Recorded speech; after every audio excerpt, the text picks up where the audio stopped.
नमस्कार मु सस्मिता आपण समस्त को सस्मिता बेस्ट किचन को अनेक अनेक स्वागत। आशा करछु आपण समस्ते भलरे थिबे। आसंतु आज आमे देखिबा बारमासी छुई रो रेसिपी न्यू रेसिपी। आशा करछु आपण समस्त को ए वीडियो भलो लागिबो। जदि मोर ए वीडियो भलो लागे लाइक शेयर कमेंट करिवे आ मो चैनल रे नुआ थिले सब्सक्राइब कर देबे। पाखरे थिबा बेल आइकन को क्लिक कर नेबे। ताहले आसंतु रेसिपी आरंभ करिबा। ताहले आसंतु हमरो 12 मासी छुई पाखो को जिबा गछ पाखो को। तो एटा देखंतु हमरो 12 मासी छुई गछ। तो एठी देखंतु आमे एठू ही छुई को बिछै नेबा। तो ये देखो मो हाथ पाई जाऊँ तो मुझे दुईटा तोड़ी नहीं जाइए। तो एबे देखो आम आर पट को जाइकी हाथ में पुणी तोड़ी नेबा। देखो सुजना छुई अपेक्षा 12 मासी छुईटा मीठा लगी थाए। तो मुझे ही नेबी।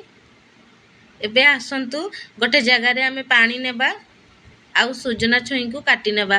तो ये पूरा छोट छोट काटबेनी कि लंबा लंबा काटबेनी मीडियम रे काटबे।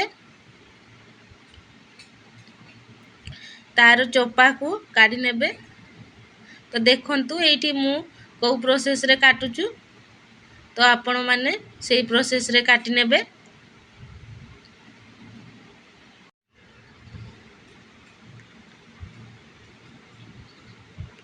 तो एठी देखंतु सबु जाक छुई को आमे सेम प्रोसेस रे काटी नेबा। आ संगे संगे पानी रे पकई नेबा भलो भाबरे धुई नेबा।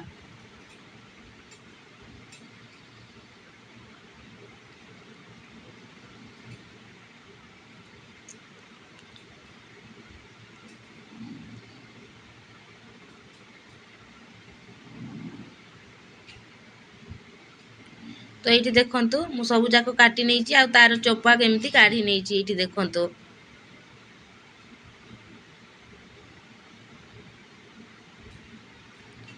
एबे आमे भलो भाबरे धुई नेबा। धुई गोटे साइड रे रखी नेबा। एबे देखंतु एठी मु किछि बा बादाम छड़े नउची। तो एठी चुपा सो अछि। तो बादाम मिसेबा को हेले बादाम छड़ेबा को पड़िबो। तो एठी देखंतु किछि बादाम मु छड़े नउची।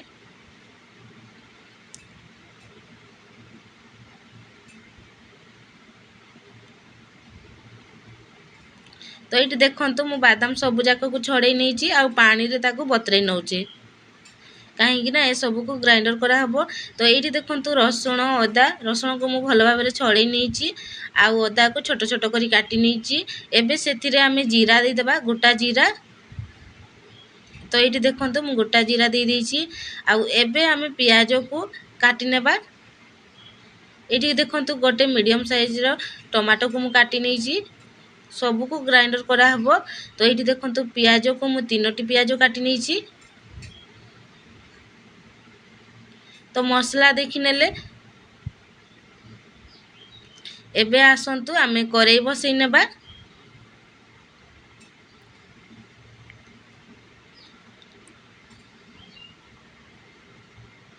तो ये देखिले कंचा लंका भी मु मझिरु 2 फाड़ लेखा कर नैची। ये देखंतु गैस उपरे आमे करेई बसई नेबा। करेई को भलो भाबरे गरम कर नेबा। ये देखंतु करेई भलो भाबरे गरम हो जाइची। तो मु एठी सरिसो तेल दउची। ये देखंतु टिके अधिक सरिसो तेल देई नेबा। आ तेल गरम हे गला परे नाड़ी को आमे देई देबा। सरी एठी 12 मासी छुई की देई देबा। छाणी नेबा भलो भाबरे।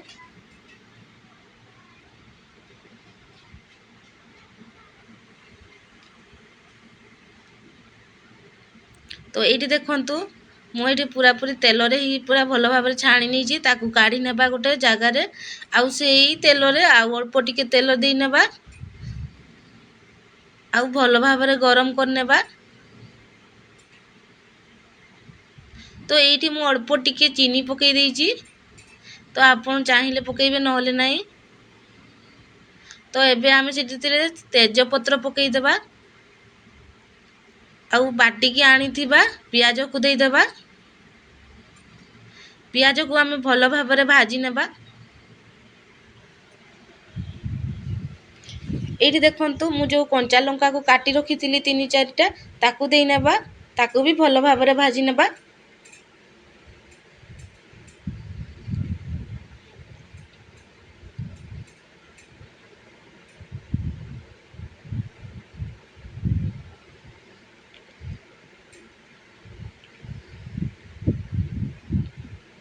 तो ये देखु पियाज आमर पूरा पूरी भल भाव में भाजी हो आसला।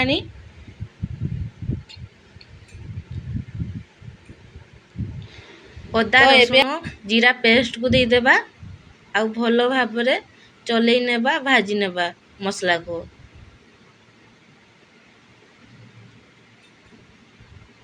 तो ये देखो मसला भल भाव में भाजी जाइए।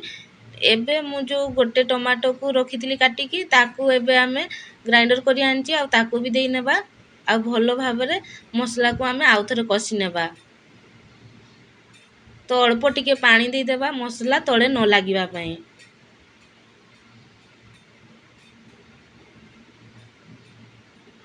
तो ये देखु मसला आमर पूरा पूरी भल भाव में कषि हो आसला। एबे आमे गुंड मसला देदेबा। तो ये देखु हलदी गुंड धनिया गुंड लंका गुंड काश्मीर लंका गुंड ये आमे जीरा गुंड देबानी कहीं ये आमे कंचा जीरा बाटिकी देचे ए सबू को देकी भल भाव में आउ थरे चलई नेबा।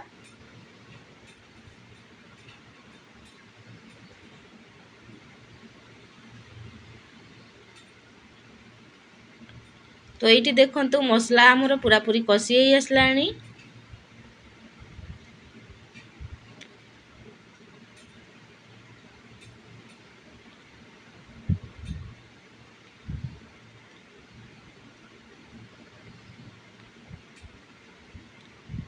एबे आमे बाटिकी रखिथिबा बादाम को देई नेबा आउ भल भाव में मसला संगे मिसेकी चलई नेबा। तो ये आमे अल्प टिके पानी नहीं नेबा। देखंतु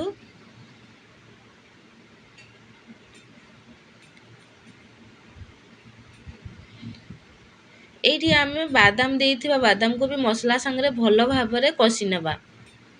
तो ये आपण माने बादाम न देले काजू चारू मगज दे पारिबे।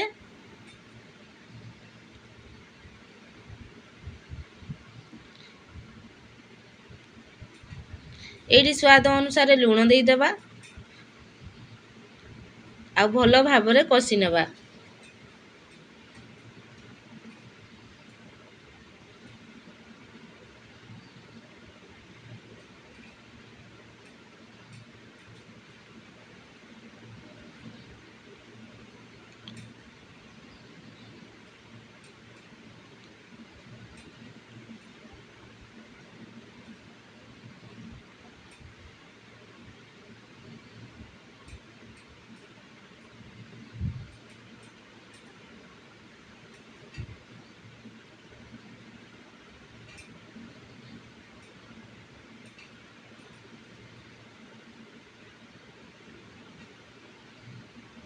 तो ये देखंतु आमे भल भाव में पूरा मसला आमर रेडी हो गलानी।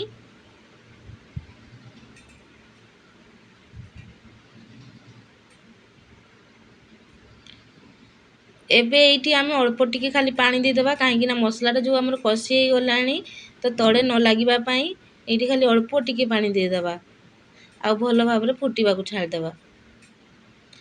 एबे जो आमे छाणी की रखिथिबा छुई की ताकू पकई देबा आ भल भाव में कषि नेबा।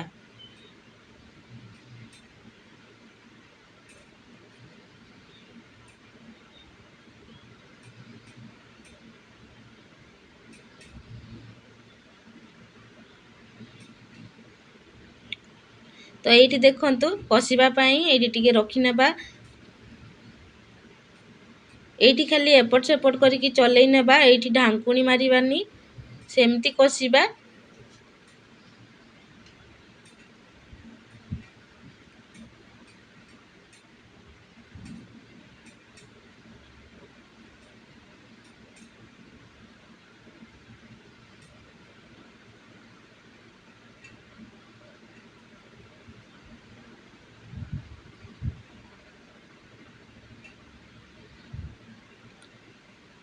तो ये देखंतु आमर कषा भी रेडी हो जाइए। तो ये आमे अल्प पानी दे नेबा।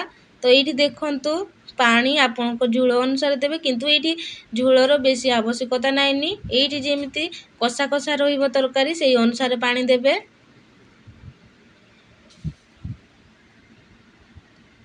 आउ छुई को तो आमे छाणी नीचे तो बेसी टाइम आमे सिझेबानी तो पानी सब बेले देखिकी ही देबे। एबे आमे ପାଣି ଦେଇକି ଭଲ ଭାବରେ ଚଲେଇ ନେବା। ଆଉ ଏଇଠି ଗୋଟେ ଢାଙ୍କୁଣୀ ମାରିନେବା। ଏଇଠି 5-7 ମିନିଟ୍ ପାଇଁ ଛାଡ଼ିଦେବା। ତ ଦେଖନ୍ତୁ ଏଇଠି 5-7 ମିନିଟ୍ ବି ହେଇଗଲାଣି। ଏବେ ଢାଙ୍କୁଣୀ ଆମେ ଖୋଲି ନେବା। ଖୋଲି ନେଇକି ଆମେ ଚଲେଇ ନେବା ତରକାରୀ। ଏବେ ତ ଆମର ରେଡ଼ି ହେଇଗଲାଣି ଛୁଇଁ ତରକାରୀ। ତ ଏଇଠି ଆମେ ଗରମ ମସଲା ଦେଇଦେବା। ଏଇଠି କରି ପାଉଡ଼ର ଦେଇଦେବା ଅଳ୍ପ।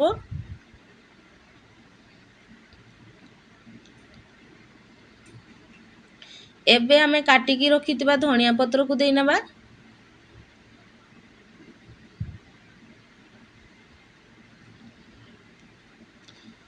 ଆଉ ଏବେ ଆମେ କସ୍ତୁରୀ ମେଥି ପତ୍ର ଅଳ୍ପ ଟିକେ ଦେଇଦେବା ସ୍ମେଲ୍ ପାଇଁ।